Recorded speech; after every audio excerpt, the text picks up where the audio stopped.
सबर सबर सबर सारे इकट्ठे तो सबर सगुन को तोड़ना आगे से बनाना है समझदार हलाल हलाल घटना यो टेबल घटा टेबल गेना में कितने अरे यो टेबल गेना कितने चलो हलाल साहब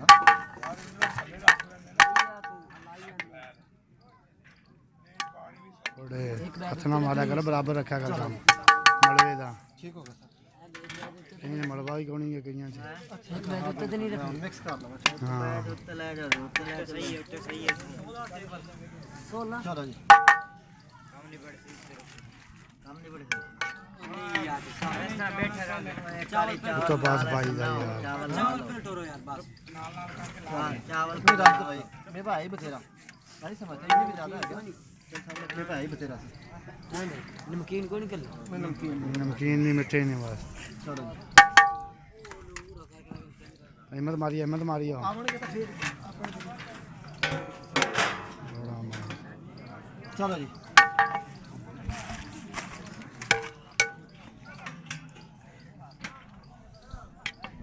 कितनी लग गई इनकी चलो जी हैं पाले चला बुद्धि आई वहां दो दे देना जोरा चलो जी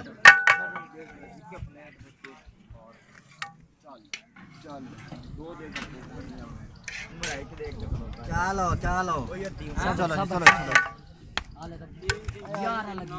लाल से इतना 4 5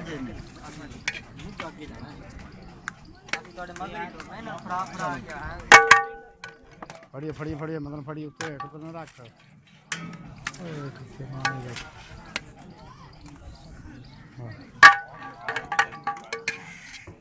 नहीं बांधता यार विच वीडियो दे आ गया छोर चलो जी चलो 16 टेबल लगे ने थोड़ी ले जा कर यार बस 16 चलो जी कितनी रह गई ए कितनी पईयां वे कहना की आना कितनी आना यार 5 मार दे पांटी थल्ले हां डैन भैया ने थल्ली वाला काम हो गया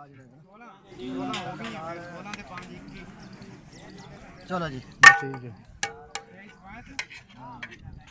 चार चलाओ माड़ा जा हां सालन वाली डोरी सीधी करो हां सालन डोर से दिख रहा